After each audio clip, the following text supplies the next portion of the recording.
Here's how the #1 Airbnb experts get so many properties and fast. I'm gonna share with you really 3 methods of how to get properties on Airbnb, whether it's your first property or your 20th property, and how this is such a scalable model and what we have done. #1 is called corporate leasing. We're gonna talk about that. Okay, what does it take credit-wise?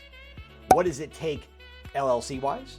What does it look like? How to explain it to you guys so you can really understand how corporate leasing works. #2 is called rental arbitrage, which is essentially just going to a single family house or a townhouse and pitching a landlord so you can start your portfolio this way. And #3, which is called co-hosting. We're going to talk about all those, what are the methods, what are required, and how these people are scaling so fast. The first thing is this. Quick story about Dee. She had all the D's you can think about. She had ADD, she had ADHD, she had ABCD, she had all the D's you can think of. She had 9,000 sticky notes. She had all these sticky notes all over her desk because she had been on every webinar. She had been on all these different courses. She tried all these different programs and finally came to me and said, look, Mike, I want to get into the Airbnb space, but I don't know where to start. I said, listen, no one's going to tell you online what Uncle Mike is going to tell you. Investor Mike's going to go into the details with you, where online they're not going to talk about that. So I sat her down, got her to sit down with all her stuff. I said, listen, give me 15 minutes and let me share with you what you need so you can really scale this. And today she's got a lot of property, okay? By the way, she just rents, okay? We don't buy property. We just rent property. Rental arbitrage, corporate leasing, is essentially rentals. We don't have to buy property, put down large down payments. You don't have to worry about interest rates. When you rent, you're in and you're out. And you hopefully have the landlord that'll continue with a first right of refusal to give you lease after lease, extension. Because if you are making money, you want to continue to make money as opposed to getting out of the lease after a year, which is why I always recommend doing a 2-year lease instead of a 1-year lease. Here's the thing, what you're looking for in corporate lease. A corporate lease means that you're going to use your corporation. So you're not going to use yourself personally. You're going to do it through your EIN number, which is the 9-digit number that's attached to your business. Okay, so you have to have an LLC.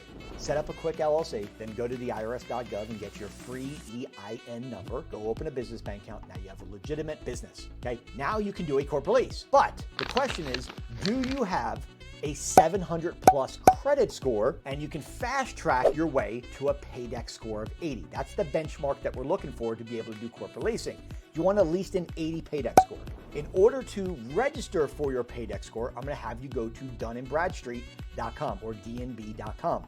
That's also a 9-digit number. So you need to get an LLC, make up a name. Just make sure it's in your city, in your state, that the name is available. You're going to get an LLC, get the articles of organization, which comes to you in the mail. While you're waiting on your articles of organization, you are going to get your EIN number from the irs.gov. Now, you're also going to go to DNB.com, DunandBradstreet.com, to get your free DUNS number. Now you have what you need. Go open up a business bank account, which is very simple. Go into Wells Fargo, Bank of America, Chase, Citibank, want to know what a local bank, or even a credit union, and say, I want to open up a business checking account. Now you can actually do corporate leasing. But what is the real difference between corporate leasing and, say, rental arbitrage with a homeowner? Corporate leasing is a fancy way of going to apartments instead of a house. So essentially, you're going to need a Paydex score because they're going to verify your information. They want to make sure you're legit. So with a corporate lease, you can't have a brand new business without any business credit. Now, you can fast track this and get to a Paydex score of 80 or higher by having a 700 plus credit score. Banks like Discover, Citibank, Chase, American Express Business Cash. Those credit cards you can get with about a 700 plus credit score on the personal side, and you won't need to build your net 30s. Remember, to get to an 80 Paydex score, all we have to do is we need to build our business credit with using a couple different systems in order. If you're sub 700, means your personal credit score is under 700, I'm gonna recommend 4 net 30 accounts you can get right now that are completely free that report to Dun & Bradstreet, which is your Paydex score, and also Equifax. So you're going to want Uline.com. You're going to want Shirtsy.com.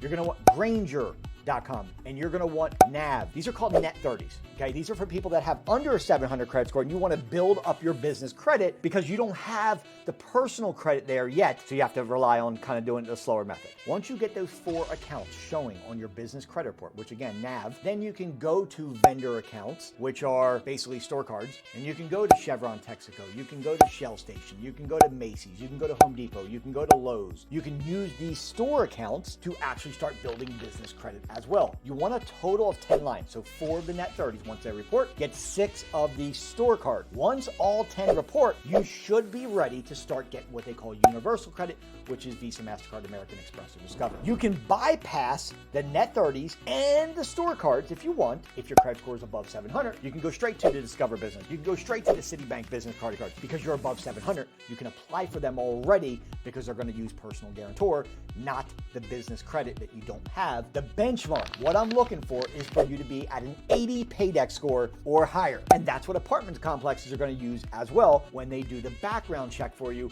to make sure that you can go in and get multiple units at one time. Let me say that again. When you see people that have 30, 40, 50 Airbnbs, guess what they're doing? They're going to pick up 5, 10, 15 units at one time. You go into an apartment complex, you ask them, do they do corporate leasing? They say yes. You now have your business account. You have a paydex 80 credit score. Now, usually the ratio is about 20%, meaning that if an apartment complex has 200 units in their whole place, they'll allow 40 units to be a corporate lease, whereas the other ones, they want to be regular tenants. The secret when you're doing corporate leasing is actually go to apartment complex when they're first coming up and being built. In other words, whenever you see that sign that comes up and says now leasing, that's when you strike when the iron is hot. Because they are looking to do deals, they're looking to give you free rent on the front end, they're looking to waive securities, and that's when you go and say, look, I'll take 5 units, walk through, check out with the person, try to get units that are very, very close to each other. If you can get all 5 in the same vicinity next to each other, you're not gonna have complaints from other people. That's what you wanna do. You wanna check, obviously, before you do this to make sure that the numbers make sense. Always be around the 4 H's. Be around hospital, okay? If you're doing corporate leasing, hospitals are one of the best. Why? Travel nurses, doctors, chiropractors, people are going through surgery. They want to be closer to a loved one, not stay in a hotel. They'd rather have a full kitchen and a full place to stay. So that's what we do. We focus on being very close to hospitals. Number 2, you can be close to hotels. Hotels already did their work to check out, to make sure that you want to be somewhere next to a place that's already due diligence and research to say, okay, cool. We're going to put our building right here. If you can get Airbnbs, you can be in an apartment complex that's next to a hotel, you're going to do really well. Our thing is hills. Maybe you can get an apartment complex that's next to a hill. Think Poconos, think Tennessee, right? Gatlinburg, right? All these places that have mountains. An apartment complex that is close to this, you'll do really well. And what really does well in these corporate leases, because most apartment complexes have a community pool or a hot tub, they're going to do really well. Now, what do I recommend in the beginning? I recommend in the beginning doing rental arbitrage, because that's just going to a homeowner, whereas an apartment is going to require an 80 paydex score. On the personal side, when you just go rent from a homeowner, you're just pitching a regular person. They don't require you to have an 80 paydex score. They don't require you to have a perfect credit score. You could have a brand new business, and I can help you get into your very first property in under 30 days. Why? Because it's all about credibility. It's about talking to them. It's about building a relationship. It's about contacting them when they're in pain, when they haven't been able to rent their property, which is why we find properties on Zillow that are listed for more than 3 months, because these homeowners are looking to rent quickly. They're in pain. The more pain, the more gain for us, because they want to rent their place because they haven't been able to rent it. Now we're going to go to a landlord. We're going to have a script, and we're going to say, Mr. Landlord, I love your property. We do corporate leasing. We welcome in travel nurses, doctors, chiropractors, business professionals, people relocating. Sometimes they stay for a couple days. Sometimes they stay for a couple months. But at the end of the day, we're going to keep your place in for sale condition the entire time. We're not going to paint the back bedrooms pink and green for different kids. We have generally no little kids. We have no smokers and no pets. We want to rent your place for at least 2 years. Can we put together a deal? That's a script to a landlord. You're using your EIN. I don't care what your personal credit score is, and I don't care what business credit you have. I can help you with my credibility, my background, and my negotiation skills. By the way, if you haven't subscribed to the channel, it helps us bring content to you every single day. Take a second, thumbs up the video, make sure you subscribe, because I'm going to be doing videos every single day going in depth of how to get your first Airbnb, how to get your 20th Airbnb. We're talking ADR, average daily rate. We're talking about how to maximize your channels, how to use multi-calendar, how to use Guesty, how to use AirDNA. And I want to make sure you guys are here with me every single day. So make sure you subscribe and turn on your notifications so that way you know when I'm doing a video every single day to get you to that next level quickly. There's nobody that wants you to win more than I do. Okay, I want you to win. So rental arbitrage, just going to a landlord, using the right script, warms them up. They're already in pain. We don't have to buy any property. We're just renting. I'm going to help you find furnished properties. I'm going to negotiate 4 to 8 weeks of free rent for you. And I'm going to share with you how to use the software in AirDNA so you know if the property is profitable or not. Okay, just because that a landlord says yes doesn't mean that the property is good. Doesn't mean that it financially makes sense. So what I want to do is I want to check it for you. You can also check as well. Okay, my students have my software. They can go in, check themselves, put the address in. It's going to give you everything within a 2-mile radius of the subject property you're looking to let you know, does this property make sense financially or not? Because at the end of the day, if you don't have this software, I'm telling you something, do not get into Airbnb.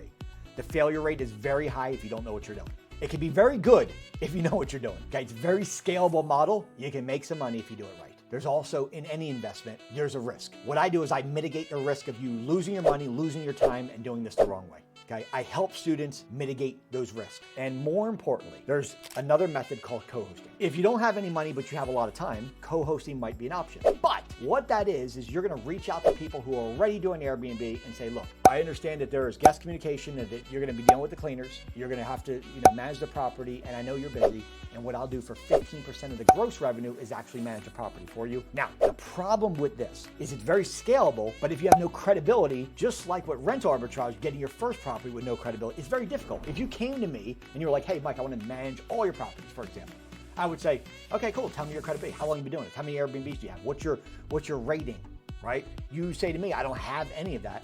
I'm going to say there's no way. I'm not going to put my reputation and my business to you if you have no credibility. I'm not going to let you run my business into the ground if you have no credibility, right? So what I recommend is getting started with rental arbitrage first, getting a property, get your feet wet, understand the business. Then if you want to go to co-hosting, where you can then reach out to homeowners and take the time off their plate, sure, because now you have your own property and you have your own credibility, right? So that's kind of the method. I would go this route right here. I would go rental arbitrage first, which is essentially going to a single family homeowner and negotiate and deal with them. Then you can either go to co-hosting, or you can say, you know what, scratch that. I want to go straight to corporate leasing because I want to go get 3, 4, 5 units at one time. I'm ready to crush this thing.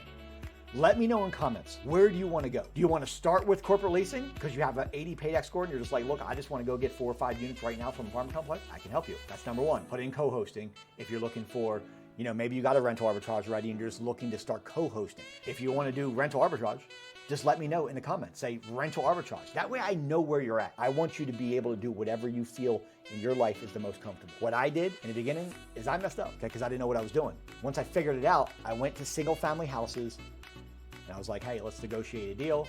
And then boom, went to corporate leasing. And that's what my partner and I do. Okay, let me know in comments where you're at. God bless, be safe. Guys, thank you for being here. Okay, I break it down for you as simple as I can. Those are the 3 methods of how people scale and how you should scale. And if you need my help at all, send me a message, okay? Put the message in there. Let me know what you want to do. I'll reach out to you directly, and maybe we can work together. I'm here to help you in any way possible. I want you to win, because failure's not an option. I'll see you guys on the